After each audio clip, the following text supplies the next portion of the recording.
जय हिंद स्टूडेंट्स। हमारा टॉपिक चल रहा है एडवर्टाइजमेंट और एडवर्टाइजमेंट में आज हम ले रहे हैं टूर्स एंड ट्रेवल्स का। टूर्स एंड ट्रेवल्स की जो एजेंसी होती है वो इस प्रकार के एडवर्टाइजमेंट को है वो कहीं ना कहीं न्यूज़पेपर में पब्लिश करवाते हैं और इनका इरादा क्या होता है, लोगों को है वो यात्रा करवाना और अपना बिजनेस चलाना। तो देखिए इस सवाल को समझते हैं अच्छी तरीके से। यहाँ पे एक टूर एंड ट्रेवल्स एजेंसी है और जिसका नाम है जैन ट्रेवल एजेंसी। अब ये जो जैन ट्रेवल एजेंसी है, ये जो जैन ट्रेवल एजेंसी एक किसी न्यूज़पेपर के अंदर है वो अपने एक एडवर्टाइजमेंट पब्लिश करवा रही है।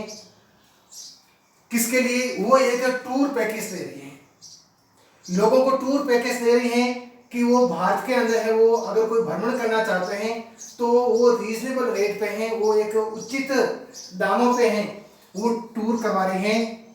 और टूर की जो जगह का नाम है केदारनाथ धाम है, जहाँ का टूर है वो 10 डेज का है और उसके लिए उसको यात्री को कितना पे करना पड़ेगा, ₹15,000। और अगर अमरनाथ यात्रा को करना चाहता है तो वो 7 डेज का टूर है और उसके लिए यात्री को है वो 12,000 रुपीज पे करने होंगे। इसी प्रकार अगर कोई आदमी आगरा का विजिट करना चाहता है तो वो 3 डेज का टूर है और उसके लिए उसको है वो 8,000 रुपीज पे करना होगा। आगे क्या लिख रहे हैं, टूर एंड ट्रेवल जो एजेंसी, जो जैन ट्रेवल एजेंसी है, उसने लिखा है कि boarding and lodging are included in the charges, कि ये जो भी ऊपर चार्जेस बताए गए हैं 15,000, 12,000 और ये 8,000, बस इसी चार्जेस के अंदर जो बोर्डिंग और जो लॉजिंग फैसिलिटीज हैं वो शामिल है। बोर्डिंग का मतलब खाना पीना और लॉजिंग का मतलब होता है रहना, आवास।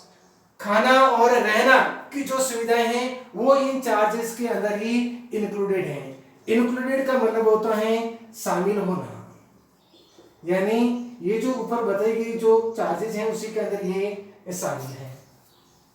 आगे क्या लिखा है एजेंसी ने? आगे लिखा है कि 10% डिस्काउंट बुकिंग डन बिफोर 15 मई 2020, यानी ये अब है वो लोगों से कह रही है एजेंसी कि अगर इस तारीख से पहले अगर कोई बुकिंग करवाता है तो इसके ऊपर भी है वो 10% जो डिस्काउंट है वो दे दिया जाएगा।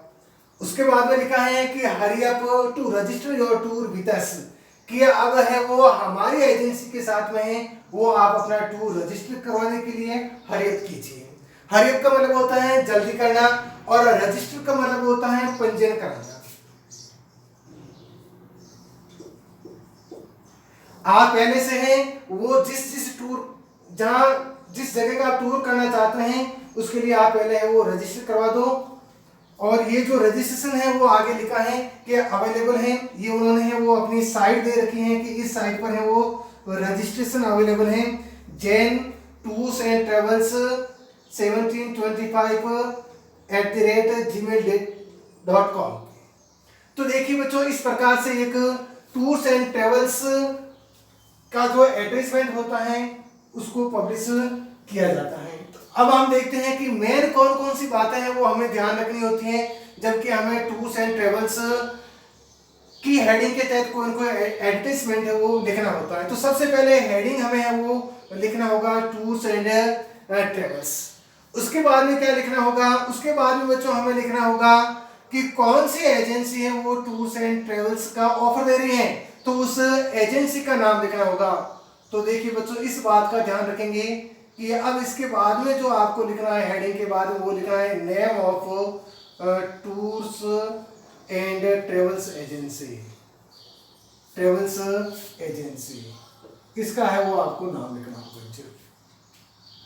उसके बाद में देखो कौन सी बात है वो जो जरूरी जो नेसेसरी जो डिटेल होती है वो हमें लिखनी है जबकि हम एक टूर्स एंड ट्रेवल्स का एडवर्टाइजमेंट है वो उसको तैयार कर रहे होते हैं। तो पहली चीज तो ये होगी कि हमें क्या लिखना होगा, उस टूर और ट्रेवल्स की एजेंसी का नाम लिखना होगा जो कि टूर्स और ट्रेवल्स का है वो ऑफर कर रही है। उसके बाद बच्चों हमें लिखना होगा टूर पैकेज। क्या लिखना होगा? टूर पैकेज, कि कौन कौन सा टूर पैकेज है वो करवा रही है। देखिए बच्चों, टूर पैकेज ये कौन कौन से टूर पैकेजेस हैं, ये इंडिया के अंदर टूर पैकेजेस हैं जैसे ये केदारनाथ धाम का है, अमरनाथ यात्रा है और ये आगरा विजिट है। तो बच्चों ये 2 नंबर पे आपके क्या आ गया, टूर पैकेज। ये डिटेल आपको है वो लिखनी होती है। उसके बाद में देखो क्या लिखना होता है, ड्यूरेशन। ठीक है, ड्यूरेशन लिखना होता है कि कितने टाइम का जो टूर है वो होगा। ड्यूरेशन का मतलब होता है समय अवधि। जैसे 10 दिन का है, 5 दिन का है या 3 दिन का टूर है, तो ड्यूरेशन के साथ साथ में है आपको क्या लिखना होगा, प्लेसेस। वैसे ही इसके अंदर आ जाता है जगह के नाम कि कहाँ कहाँ पर है वो टूर किया जाएगा। उसके बाद में आपको लिखनी होती है फेयर या फेयर, यानी कितना भाड़ा है वो देना होगा। उसके बाद में बच्चों आपको और कौन सी नेसेसरी डिटेल है वो देनी होगी, और कौन कौन से फैसिलिटीज, यानी ये जो टूर एंड ट्रेवल्स जो एजेंसी है ये और कौन कौन सी है वो फैसिलिटी प्रोवाइड करवाएगी। जैसे खाना पीना रहना, ये आदि जो फैसिलिटीज हैं ये भी साथ में है वो प्रोवाइड करवा रही है कि नहीं करवा रही है, उसका भी खर्चा जो है वो अलग से लगेगा या उसके साथ में ही है वो चार्ज लगेगा। ये जो सारी चीजें, इसके अलावा और कोई इस प्रकार का कोई डिस्काउंट वगैरह अगर कोई दे रही है तो वो चीज लिखेंगे। और सबसे जो महत्वपूर्ण जो बात हमें लिखनी होती है वो लिखेंगे लास्ट में हम कॉन्टेक्ट, कि कहाँ पर है वो कॉन्टेक्ट किया जाए, कॉन्टेक्ट या एड्रेस। तो इन महत्वपूर्ण बातों को ध्यान में रखते हुए हम एक टूर्स एंड ट्रेवल्स का जो एडवर्टाइजमेंट है उसको लिखते हैं। तो टूर्स एंड ट्रेवल्स का जो एडवर्टाइजमेंट है वो कौन पब्लिश करवाता है, वही एजेंसी जो कि टूर्स और ट्रेवल्स में लगी होती है, लोगों को यात्रा करवाने में लगी होती है, वही एजेंसी है इस प्रकार का एक जो एडवर्टाइजमेंट होता है उसको पब्लिश करवाती हैं। और ये जो नेसेसरी डिटेल्स जो होती हैं वो हमें लिखनी होती हैं। अब बच्चों हम इसके आगे लेते हैं जो नेक्स्ट जो एडवर्टाइजमेंट का जो प्रकार बनता है उसे।